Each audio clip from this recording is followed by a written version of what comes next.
नमस्कार, good evening. आज का हमारा वेबिनार है एडवांस वैदिक पार्ट 2 है ये। इसके अंदर क्या है, नमांशा है।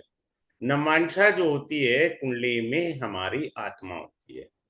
अब नमांशा कुंडली को भी हम बिल्कुल अलग समझते हैं, अलग पढ़ते हैं। इसकी बहुत सारी हिडन टेक्निक हैं और जिसको मैं बहुत अच्छे से पढ़ाने का प्रयास करूंगा। काफी चीजें हैं जिन्हें मैं यहाँ इवन इस डेमो क्लास में शायद मैं रिवील ना कर पाऊं, बट क्लास के अंदर I will teach you best of the best. Now I am coming up and starting it out. See how to read a different way of Navamsha kundli. So ये हमारा नमांशा कुंडली है, D9 चार्ट है। This is your Navamsha chart, right. तो ये हमारी नमांश कुंडली है। नमाज कुंडली के लगन को कहते हैं लग्नांश। सेकंड हाउस को बोलते हैं धनांश या वित्तांश बोलते हैं। थर्ड हाउस को विक्रांश बोलते हैं। फोर्थ हाउस को सुखांश बोलते हैं। फिफ्थ हाउस को पुत्रांश कहते हैं। छठे भाव को रोगांश कहा जाता है। सेवंथ हाउस को भार्यांश कहा जाता है। और सबसे इंपॉर्टेंट भाव, इसको निधनांश कहा जाता है। अगर कोई ग्रह निधनांश में चला गया ना, गड़बड़ हो गई। निधनांश में ग्रह नहीं आना चाहिए। फिर ये आता है भाग्यांश आता है। ये इसको बोलते हैं कर्मांश बोलते हैं। इसको लाभांश बोलते हैं। इसको व्ययांश बोलते हैं।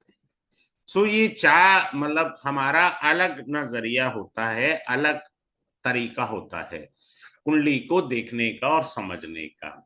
अब मैं आपके सामने एक छोटा सा उदाहरण दूंगा और आप समझने का प्रयास करिएगा कि कैसे क्या है। अब देखिए, हमारा D1 चार्ट है। This is our D1, this is our D9, right. अब ये कन्या लगन है, 7, 8, 9, 10 और 11। यहां शनिदेव बैठे हुए हैं, ठीक है, कुंभ राशि में बैठ गए। और नमा जो है, वहां पर शनि जो है कहाँ बैठ गए, ये वर्गोत्तम था, तुला राशि में बैठ गए। कौन बैठ गए? शनि। अभी अभी मैंने आपको बताया है इस भाव को धनांश कहते हैं। तो शनि कहाँ चले गए? धनांश में गए। और यहां कहाँ है? छठे घर में। छठा घर क्या है? नौकरी। नौकरी करेंगे तो आपको धन की प्राप्ति होगी। बाकी डिटेल तो मैं क्लास में समझाऊंगा कि ग्रह D1 में बैठे हैं, D9 में बैठे हैं, तो वो क्या रिप्रेजेंट कर रहे हैं, उनकी स्टेटमेंट क्या है। और सबसे इसका इंपॉर्टेंट पार्ट होता है the dispositor theory of the Navamsha. सबसे इंपॉर्टेंट पॉइंट होता है द नमांशा थ्योरी। तो इस प्रकार से हम इस चीज को देखेंगे, नमांशा को अलग अलग तरीके से। फिर से रिपीट कर रहा हूं। क्या रिपीट करना है मुझे? वो ये है कि D1 चार्ट में छठे घर में शनि महाराज बैठे थे।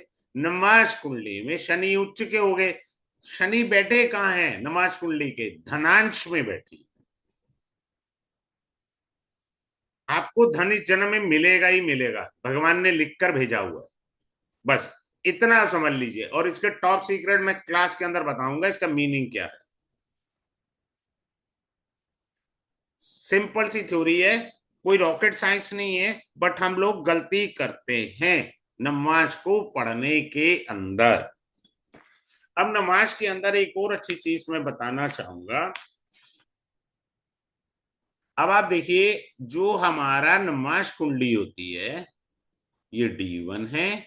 अगर यहाँ चर लगन आता है तो इसको हम क्या कहेंगे? देव नमांशा। सिंपल सी बात है। अगर यहाँ फिक्स नमांश आता है तो इसको क्या कहेंगे हम? जो है मानव यानी नर नमांश कहेंगे। और अगर ड्यूल आता है तो इसको हम कहेंगे राक्षस नमांशा।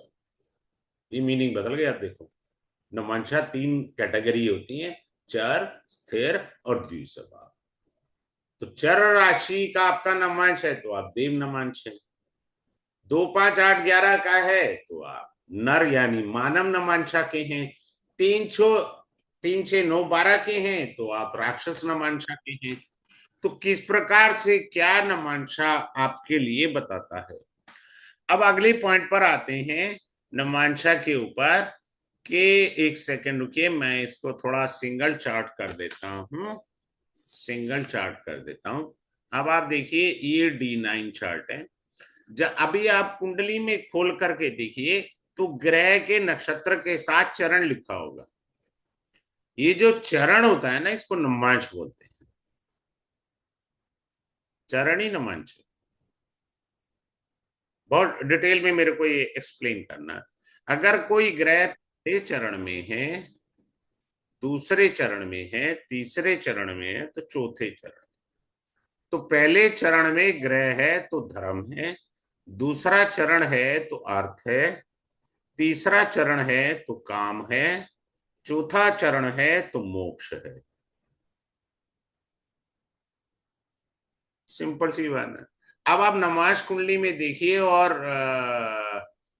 अपना चरण देखिए कि क्या आपका जन्म मोक्ष के लिए हुआ है, पैसे कमाने के लिए हुआ है, इच्छाओं की पूर्ति के लिए हुआ है, या धर्म को जानने के लिए, या धर्म को कुछ कार्य छूटे थे उनको करने के लिए आपका जन्म हुआ है।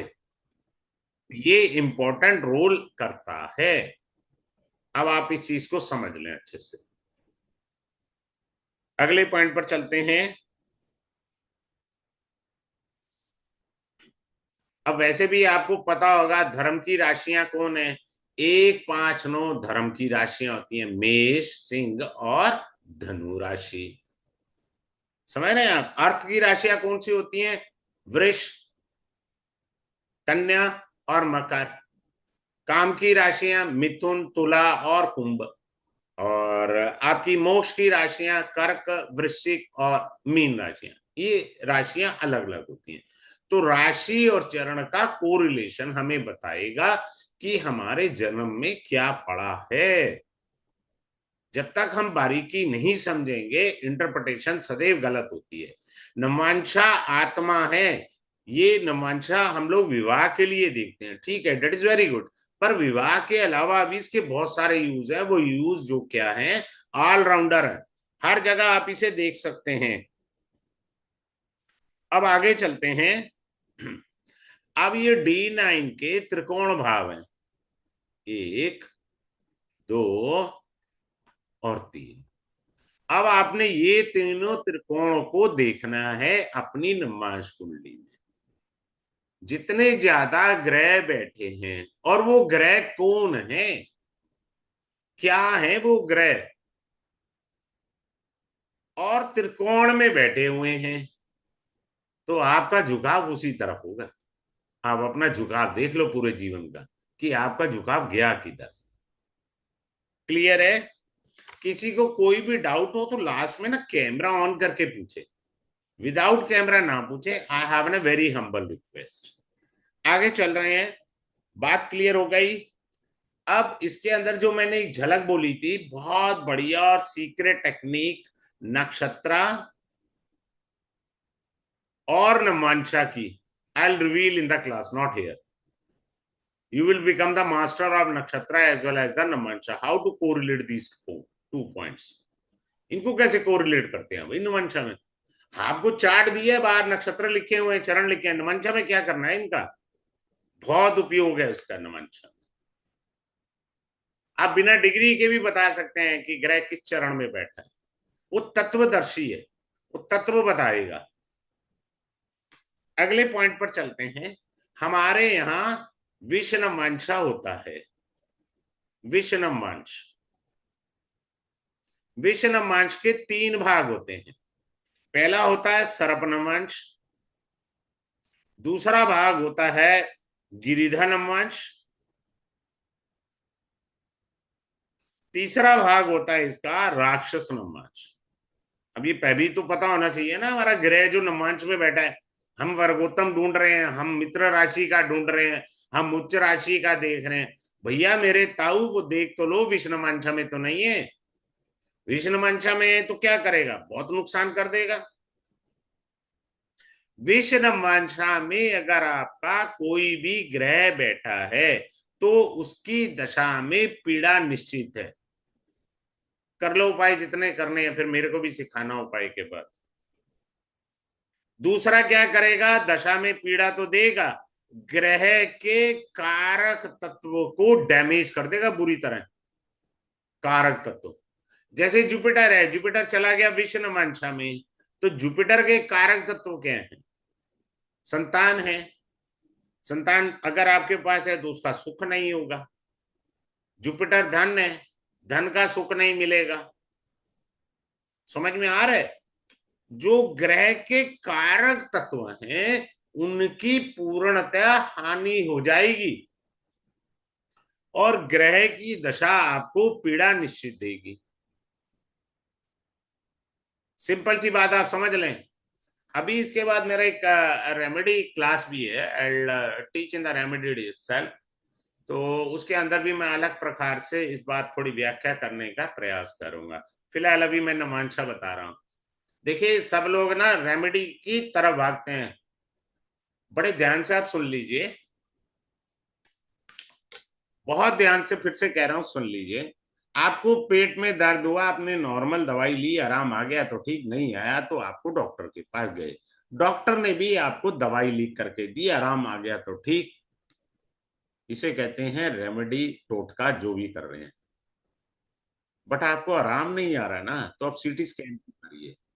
आप सीटी स्कैन का क्या अर्थ बोला मैंने, जब तक आपको ये चीज नहीं पता कि आप जो है क्या चीज आपको तंग कर रही है, आप रेमेडी कर किस चीज की रहे हो, मुझे तो ये नहीं समझ में आ रहा। सबसे पहले एस्ट्रोलॉजी की गहराई पता होनी चाहिए, फॉल्ट कहाँ है। आपको पता ही नहीं है मेरा गिरिधन मंशा का फॉल्ट आ रहा है, आपको पता ही नहीं है मेरा विष्णु मंशा का फॉल्ट आ रहा है, आप रेमेडी पे रेमेडी किए जा रहे हो। तो हमें स्कैनर को पहले समझना है डीपली कि फॉल्ट है कहां पर, फॉल्ट पता नहीं हम किए जा रहे हैं, तो उससे लाभ की बजाय हमारे को कष्ट निश्चित है, ये समझ लीजिए। मैं ये बताना चाह रहा हूं। चलिए आगे चलते हैं। अब आती बारी है पंचम नमांशा की। कोई भी ग्रह पंचम नमांश में बैठा है, फिर से रिपीट कर रहा हूं, कोई भी ग्रह पंचम नमांश में बैठा है और उसकी दशा आ गई, राजा बना के छोड़ेगा। पंचम नमांश में ग्रह जो है वो राजा बनाकर छोड़ेगा आपको। बात समझ में आ रहा है या नहीं आया, सिंपल सा, राजा बना करके छोड़ेगा। तो ये चीज है, हमें इन चीजों पर पूरा ध्यान देना है, फोकस करना है कि क्या चीज है और क्या चीज नहीं है।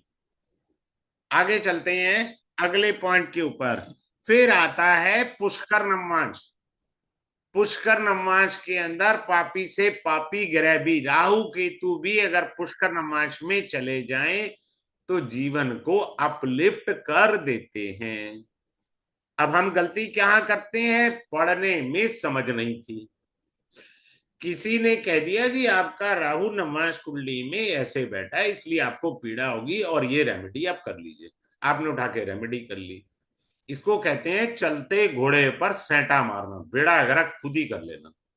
अब आपको पता ही नहीं कि मेरा राहु या केतु पुष्कर रोमांच में बैठा है, पहले पुष्कर शब्द का अर्थ पता होना चाहिए, पुष्य शब्द का अर्थ पता होना चाहिए। अभी सारे रील बनी पड़ी होंगी होलसेल में,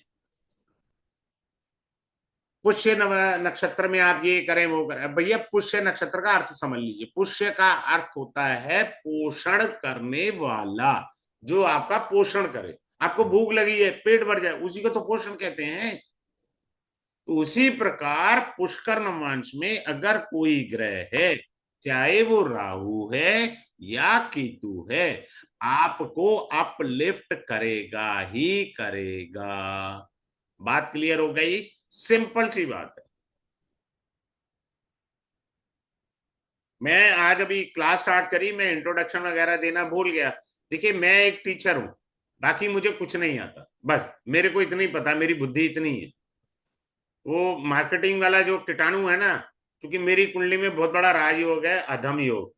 अधम योग वाले जिनको एस्ट्रोलॉजी आती है ना, वो मार्केटिंग नहीं कर सकते, उनको कूदना ही नहीं चाहिए। सो वेरी क्लियर सिंपल सी थ्योरी। आगे चलते हैं। पुष्कर नमांश होता किसका है? बृहस्पति का पुष्कर नमांश होता है, शुक्र का पुष्कर नमांश होता है, चंद्रमा का पुष्कर नमांश होता है, और बुध का पुष्कर नमांश होता है। पर ये नमांश होता कहाँ है? D9 में हमें देखना है, वो डिग्री वाइज समझना है। जैसे 22 डिग्री 15 मिनट धनु राशि, पुष्कर नमांश वाली बात आ गई। इस तरह नहीं समझ में आएगा, क्योंकि मुझे डिग्री से आपको बारीकियों से समझाना है। पंचम नमांश भी डिग्रियों से समझाना है, आपको गिरिदा नमांश भी डिग्रियों से समझाना है। इतनी डिग्री पर होगा तो गिरिदा नमांश में, ऐसे थोड़ी होता है। कारण क्या है कि हमारी भेड़ चाल है, हम लोग कभी भी उसकी डेप्थ को नहीं पढ़ना चाहते एस्ट्रोलॉजी की। जब तक हम उसकी डेप्थ को नहीं पढ़ेंगे, नहीं समझेंगे, we are on the wrong way. ये बात आप समझ लीजिए। अगर आपका चाहे केतु हो या राहु हो पुष्कर नमांश में बैठ जाए, रिलेशनशिप, कैरियर, हर चीज को संवार देगा वो। ये मत सोचिए नहीं संवारेगा। पुष्कर नमांश में बैठा ग्रह आपको अपलिफ्ट करने के लिए है, क्योंकि पुष्कर शब्द का अर्थ मैंने बताया पोषण करने वाला। बात खत्म, सिंपल सी बात है। अब मान लीजिए किसी का शनि पुष्कर नमांश में, तो जॉब के अंदर सदैव अपलिफ्टमेंट मिलती रहेगी। पहला पॉइंट, क्योंकि हम शनि के कारक तत्व है ना। देखो जब भी कोई ग्रह पुष्कर नमांश में होगा तो उसके कारक तत्व को अपलिफ्ट करेगा। अब शनि के कारक तत्व क्या है? जॉब है, सेवा धर्म में, तो वहां अगर आप जॉब करते हैं तो आपको अपलिफ्ट करेगा। शनि क्या है? आपको दीर्घ आयु देगा। क्यों? शनि आयु के कारक ग्रह हैं, तो कारक ग्रह की वजह से आपकी आयु बढ़ जाएगी। बात खत्म। चूंकि वो पुष्कर नमांश में बैठा है। अब आ जाइए 64वें नमांश पर। 64वें नमांश के अंदर आपका कोई ग्रह गोचर कर रहा है, या 64वें नमांश का लॉर्ड कितनी डिग्री पर वो आएगा तो फायर खोलेगा। 64वें नमांश पर ग्रह कितने डिग्री का आएगा फायर खोलेगा, पहला पॉइंट। दूसरा पॉइंट, यदि बृहस्पति और शुक्र जो नेचुरल शुभ ग्रह हैं, बृहस्पति और शुक्र नेचुरल ऑस्पिशियस प्लैनेट्स हैं, if they come on exact degree of 64th Navamsha uplift you. अगर पापी ग्रह कितने डिग्री से लेके कितनी डिग्री के मध्य 64वें नमांश पे आएगा, आपका बैंड बजा के हाथ में दे देगा। करते रहो उपाय। तो ये 64 नमांशा का कैलकुलेशन आपको समझना बहुत ज्यादा जरूरी है। आगे चलते हैं। अगर आपका, जिनको एस्ट्रोलॉजी आती है वो चेक कर लें अभी अपनी कुंडली में, 64वां नमांश और 22वें दृष्टिकोण का लॉर्ड एक ही ग्रह बन गया ना, बस सब खत्म। कुंडली डैमेज होगी ये पूरी तरह से। गलती से उस ग्रह की दशा आ गई, और खास तौर से जीवन के ऐसे पीरियड में उस ग्रह की दशा आ गई जो जिसमें आपने कैरियर बनाना था। मान लीजिए किसी की 25-26 साल की उम्र है, शनि की दशा लग गई, 18 साल 17 साल उसके ऐसी तैसी हो गई। तो कैरियर के समय ऐसे ग्रहों की दशा सदैव पीड़ा देगी। आगे चलते हैं। अब एक और बात बता रहे हैं, जिनको ज्ञान है, थोड़ी बहुत भी पकड़ है, अगर 22वां दृष्टिकोण का स्वामी गुलिक या मांदी के साथ बैठा है तो कुंडली पूरी तरह से डैमेज है। आप अपने राजयोग ढूंढते फिर रहे हो, ढूंढ लो भाई, मैंने को क्या दिक्कत है। फिर से बता रहा हूं, अगर 22वें दृष्टिकोण मांदी के साथ या गुली के साथ बैठ जाए, और उसकी तो देखो महादशा नहीं है इस जन्म में, अंतरदशा तो आएगी ना, प्रत्यंतर तो आएगी ना। तो जब जब आएगी आपको सॉलिड वाली परेशानी देकर आएगा वो ग्रह। सिंपल सी बात है। आगे चलते हैं। अब मैं आपको एक बहुत अच्छी चीज बताने जा रहा हूं। सर्पदरेश कोण। मैं मेडिकल के कोर्स में सर्पदरेश कोण पढ़ाया।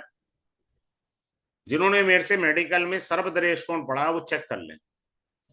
अगर सर्पदरेश कोण का ग्रह जो है वो पांचवें भाव का स्वामी हो या नौवें भाव का स्वामी हो और सर्पदरेश कोण में है, कुछ नहीं होगा। चैलेंज है मेरा, इस जन्म में आपको तरक्की नहीं मिलेगी। आप दलदल में खड़े हैं, क्योंकि पंचम भाव आपका पूर्व पुण्य है भैया, नवम भाव आपका भाग्य है। और उसका लॉर्ड कहां चला गया है आपका? सर्पदरेश कोण में। सर्पदरेश कोण में ग्रह नहीं जाना चाहिए था, चला गया तो खराब हो गया। आप जितने मर्जी उपाय करेंगे लगेंगे ही नहीं आपको उपाय। आदमी कहता है जी मैं फलाने एस्ट्रोलॉजर से मिला कुछ नहीं हुआ, ढिमकाने से मिला कुछ नहीं हुआ, गलती से मेरे से मिल लेता मैं देख लेता हूं भैया ये तो लोचा हो रखा है। तो आपको ये बारीकी पढ़नी है। आखिर आप क्यों नहीं क्योर हो रहे, उसका वजह ढूंढनी है। आपने इतने उपाय कर लिए, इतने जोशियों से मिल लिए और खुद भी माथा पच्ची कर ली, क्योंकि ग्रह सर्वदरेश कोण में था और वो फिफ्थ या नाइन्थ का लॉर्ड था। जितना ऊपर उठने का प्रयास करोगे ग्रह उससे दुगना नीचे लेकर जाएगा आपको। तो मैं एक ही बात कहता हूं, जाहे विधि राखे राम ताहे विधि रहिए। बात खत्म। अब आगे चलते हैं। अब आ जाइए, मैं एक और चीज बताता हूं आपको, यहां पर सिखाता हूं।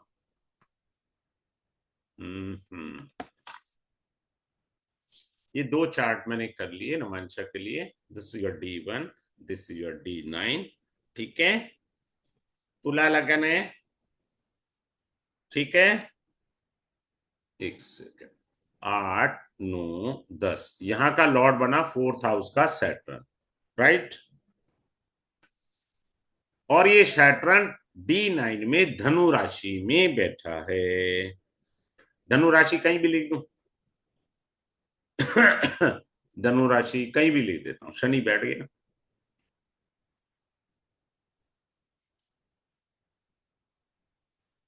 अब इसे पढ़ना कैसे? हल्की सी टेक्निक सिखाता हूं। भवात भावम सिद्धांत, अष्टम से अष्टम धनु राशि। अष्टम भाव आयु का होता है। शनि आयु का कारक ग्रह है, क्योंकि शनि चतुर्भाव का लॉर्ड है, फोर्थ लॉर्ड, अर्थात माता की दीर्घ आयु।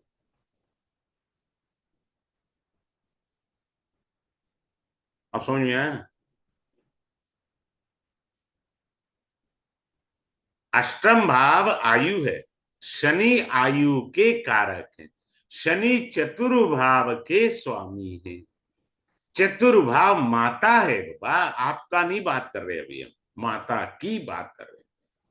भाव के तत्व पता होने चाहिए। जिसे मैंने अपने अभी कुछ अच्छे स्टूडेंट थे उनके लिए मैं स्पेशल लेके आया था, बेसिक कम एडवांस, जहां उनको बारीकियां सिखाई। क्योंकि लोगों को बेसिक तो पता नहीं होता, बड़े बड़े कोर्स कर लेते हैं, बड़ी बड़ी एस्ट्रोलॉजी पढ़ लेते हैं, फिर वो कंफ्यूज होते रहते हैं, क्योंकि बेसिक फंडा तो क्लियर हुआ नहीं उन्हें कभी जिंदगी में। मैंने तो उन्हें यहां तक सिखाया योग कारक ग्रह कितने परसेंट रिजल्ट देते हैं, कितने परसेंट नहीं देते। तो माता की दीर्घायु होगी, क्योंकि तीसरा भाव में राशि आई है जहां शनिदेव बैठे हैं, वो भवात भावम सिद्धांत से अष्टम भाव है। तीसरा भाव इज अ फोटो कॉपी और रिफ्लेक्शन ऑफ द एट्थ भाव। आप ऐसे ले सकते हैं। अब एक और बात है। वो क्या है? वर्गोत्तम ग्रह। वर्गोत्तम ग्रह जीवन में बहुत अच्छा अपलिफ्टमेंट देते हैं, ये हमें पता है। मैं आपको क्लास में पढ़ाऊंगा, आपका चाहे वो योग कारक ग्रह हो, उच्च का ग्रह हो, लंका लगा देगा अगर वर्गोत्तम है तो। किसने कहा आपसे? हाँ, वर्गोत्तम ग्रह का तो गुण धर्म ही आपको फल देना है ना, उच्च कोटि का। ऐसे कई सारे सूत्र मेरे को बताने हैं। मैं एक एग्जांपल दे रहा हूं। मान लीजिए आपका मिथुन लगन है, तो मिथुन लगन का शत्रु ग्रह कौन सा बनता है? मंगल। वो छठे भाव का भी स्वामी है। अगर मंगल वर्गोत्तम हो गया मिथुन लगन में, किसी भी भाव किसी भी राशि में, चलो मैं कहता हूं उच्च का हो गया मिथुन लगन में, और बोलो आप उच्च का लो ना, छोटा मोटा क्यों लेते हो? मंगल उच्च का हो गया मिथुन लगन में, वर्गोत्तम हो गया, क्योंकि वो शत्रु भाव का भी स्वामी है, तो शत्रु भाव को उच्च कोटि के मिलेंगे। गलतफहमी होता है ना। रोग मिलेगा तो उच्च कोटि का रोग मिलेगा, बढ़िया वाले अस्पताल में जाने का राजयोग मिल गया आपको। लग्नेश का लगन का वो शत्रु ग्रह है, वर्गोत्तम हो गया, आप वर्गोत्तम पे खुश हो रहे हो। तो वर्गोत्तम की कॉन्सेप्ट भी समझनी जरूरी है। वर्गोत्तम को समझने के लिए भाव तत्व का ज्ञान होना चाहिए। जो ग्रह वर्गोत्तम है वो किन भावों का स्वामी है, वर्गोत्तम होने से उन भावों को वर्गोत्तम ग्रह ने बलि कर दिया, ऐसे मान करके चलेंगे आप। क्योंकि अभी मैंने एग्जांपल दिया, मंगल छठे घर का स्वामी है, तो छठे घर को भी तो उसने बल दिया ना। छठा घर रोग ऋण रिपु शत्रु है, उसको बल दे दिया उसने। तो वर्गोत्तम ग्रह जो होते हैं जरूरी नहीं है बढ़िया, याद रखिएगा। अब मिथुन लगन में पंचम भाव का स्वामी शुक्र है, वर्गोत्तम हो जाए, तो भैया ये नहीं भूलना, ये बहुत अच्छा राजयोग है। आप कहेंगे जी बहुत बढ़िया है, बहुत बढ़िया। मेरे जैसा बुद्धू राम गधा राम कहेगा कि नुकसान भी करेगा, अगर इसने लाभ देना है तो हानि भी देनी है। भैया ये 12वें घर का भी तो स्वामी है, ये कैसे भूल गए आप? भाव तत्व का ज्ञान सदैव रहना चाहिए। और उससे भी उत्तम ज्ञान होता है राशि ज्ञान, जिसे मैं स्पेशली एक्सप्लेन किया था बेसिक कम एडवांस में। राशि बोध होता नहीं है, उठाया और चल दिए। इस तरह से गलतियां नहीं करनी है हमें। आगे चलते हैं। अगले पॉइंट पर समझने का प्रयास करते हैं। डिस्पोजिटर थ्योरी भी पढ़नी है हमें। सबसे इंपॉर्टेंट चीज होती है डिस्पोजिटर थ्योरी इन द नमांशा कुंडली। नमाश कुंडली में डिस्पोजिटर थ्योरी बहुत इंपॉर्टेंट है। लीजिए मैं एक चार्ट के माध्यम से बताने का प्रयास करता हूं, क्योंकि डिस्पोजिटर थ्योरी जो होती है ना बहुत जबरदस्त रोल रखती है। चलिए, अब मान लीजिए यहां पर 7th हाउस का लॉर्ड चंद्रमा बना और D9 में कन्या राशि में बैठ गया। कहीं पे भी रख लेते हैं, अपने क्या है, कोई रिश्तेदारी थोड़ी है, यहां रख दिया, कन्या राशि में रख दिया। क्लियर है? फिर से ध्यान से समझिए। 7th लॉर्ड चंद्रमा था, कन्या राशि में बैठ गया, और यहां पर बुध बैठा हुआ था, यहां पर सूर्य है, यहां पर मंगल है, यहाँ चंद्रमा तो नहीं है ना। अब हम क्या पढ़ते हैं कि बुध पाप कत्री में है, यही पढ़ते हैं ना, बुध पाप कत्री में है।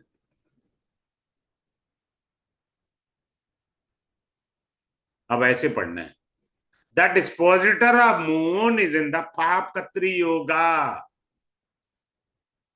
आई repeat it again for you. करेगा क्या, रिजल्ट क्या होगा, I reveal in the class. The dispositor of moon in the D1 is in the paap kartari yoga. तो ना मरकरी ने रिजल्ट देने हैं, ना चंद्रमा ने रिजल्ट देने, दोनों डैमेज हो गए। मीनिंग बदल गया। और हम क्या देख रहे हैं, जुपिटर को देख रहे हैं, और सॉरी मरकरी पर फोकस कर रहे हैं। आदमी आएगा कंसल्टेंसी में, वो यही करेगा, देखेगा अरे यार वो हो मरकरी खराब है, मरकरी की रेमेडी करनी है। भैया डिस्पोजिटर भी देख लीजिए ना, क्या है क्या नहीं है। सबसे अच्छी चीज मैं जो पढ़ाऊंगा वो है राशि तुल्य नमाश, नमाश तुल्य राशि।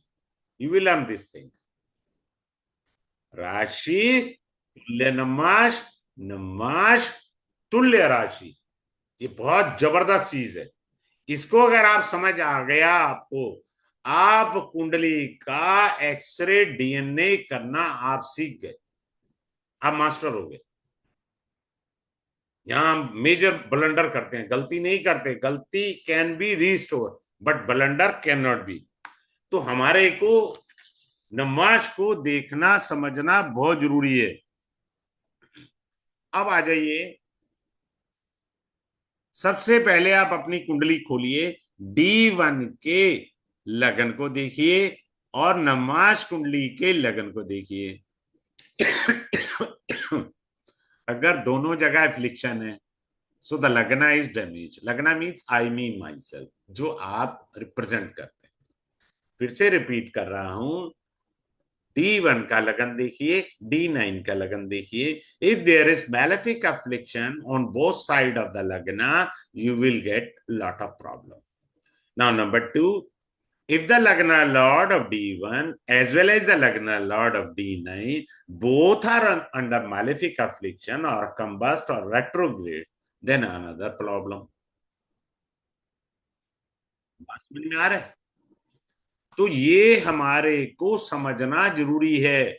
लगन आधारभूत स्तंभ होता है और कुंडली का पिलर होता है 10th हाउस, आपका कैरियर बाबा।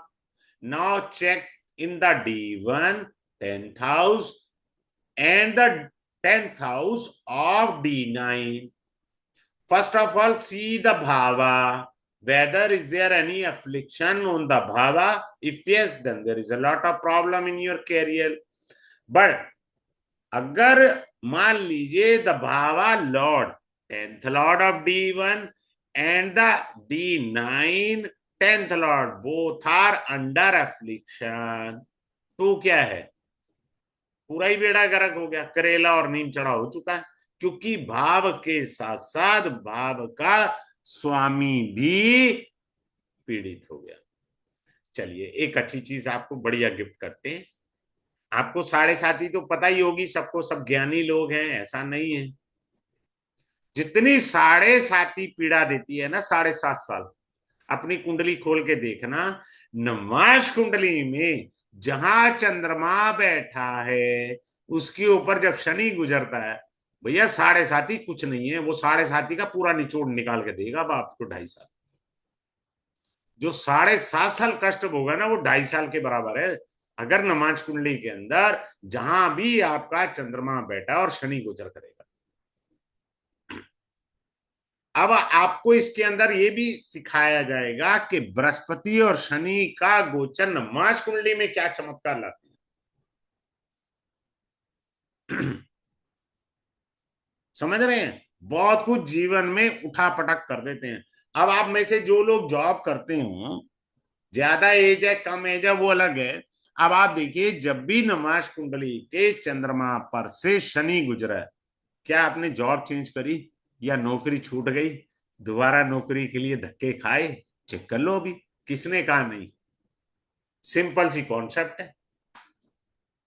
जो साढ़े साथी का कष्ट है वो 2.5 साल के अंदर ही दिखा देता है, दर्शन करा देता है, बिकॉज ये आपकी आत्मा है। अब आइए अगले पॉइंट पर।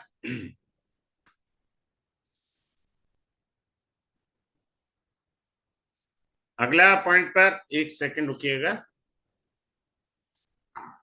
अब ये जो क्या है, ये कोर्स स्टार्ट होगा 21 अक्टूबर 2024 को, 7 से 8 बजे क्लास रहेगी कल यानी मंडे को, और मंडे टू फ्राइडे क्लास रहेगा।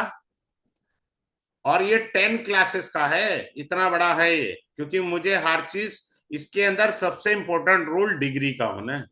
अगर आपको डिग्री के बारे में अच्छा पता है, समझ है, तो वो ही एस्ट्रोलॉजर है, बाकी तो घास कट रही है। 10 क्लासेस का रहेगा, डेली बेसिस पर मंडे टू फ्राइडे क्लासेस रहेंगे। और जिनको ई सर्टिफिकेट चाहिए, ई सर्टिफिकेट मिल जाएगा। दूसरा क्या है, लाइफ टाइम आपके पास रिकॉर्डिंग रहेगी, लाइफ टाइम रिकॉर्डिंग आ जाएगी आपके पास। फी इसका मैंने 3711 रखा है, 10 डेज की क्लास है। आप इसे ज्वाइन करिए और अपने आप को मास्टर बनाइए। आप मास्टरी आ जाएगी आपके हाथ में कुंडली के बारे में, नमाज होता क्या है। नमाज वो चीज दर्शन करा सकता है जिसकी आपने कल्पना नहीं की। मैंने बहुत सारे पॉइंट रिवील नहीं किए, फिलहाल जितने मैं कर सकता था इस क्लास में मैंने रिवील किए। किसी का कोई डाउट है वो मेरे से बात कर सकते हैं, पूछ सकते हैं। किसी का कोई डाउट है तो मेरे से पूछ सकते हैं, बताइए। Mister Iyer, you have written D1 and D9 ना? जी sir. D1 is the Lagna Kundli and D9 is the Namansha Kundli। Okay, दोनों अलग होती है गुरुजी? किसी का कोई डाउट है मेरे से आप पूछिए, मैं आपको आंसर देने का प्रयास करूंगा। सर पुष्कर नवांशा कैसे देखते हैं? वो डिग्री से निकालना सिखाएंगे आप। 4 ग्रहों के पुष्कर नमांश होते हैं। मेन होता है बृहस्पति और शुक्र, क्योंकि ये नेचुरल ऑस्पिशियस प्लेनेट है। इनमें बैठे ग्रह आपको, इनमें अगर पुष्कर नमांश में राहु या केतु भी बैठे हैं ना तो आपका जीवन संवार देंगे। और बहुत सारे लोगों को समझ नहीं होती, वो नमांशा कुंडली में पुष्कर नमाज पढ़ना नहीं आया, उठा के रेमेडी कर दी, तो आपने बेड़ा गर्क तो अपना खुद ही कर लिया ना। वो ग्रह तो देने आ रहा था, आप उसको पानी में बहा रहे हैं या उसका कुछ ना कुछ उपाय कर दिया आपने, तो अपना बेड़ा गर्क खुद ही कर लिया। बताओ मैं क्या कर सकता हूँ? बात समझ में आ गई? वो डिग्री से आपको एक्यूरेसी सिखाऊंगा। आपको पंचम नमाज की एक्यूरेसी डिग्री से आएगी। आपको जो है विश्व नमांशा में 3 नमांश होते हैं। पहला होता है सर्प नमांशा, फिर गिरिदा नमांशा, फिर राक्षस नमांशा। वो डिग्री वाइज डिफाइन होते हैं। वो सारा पढ़ाया जाना है ना आपको। ओके, समझ में आ गया? सिंपल सी कॉन्सेप्ट है, ठीक है। चलिए थैंक यू। क्लास में आइए, वहां आपको बेहतरीन टेक्निक डिग्री से एक्सप्लेन करनी है मुझे। और मैथ अपना ठीक रखना, नहीं आता तो मोबाइल ले लेना, उसमें कैलकुलेटर है वो निकाल लेना, ठीक है। Have a good day, thanks for joining this webinar.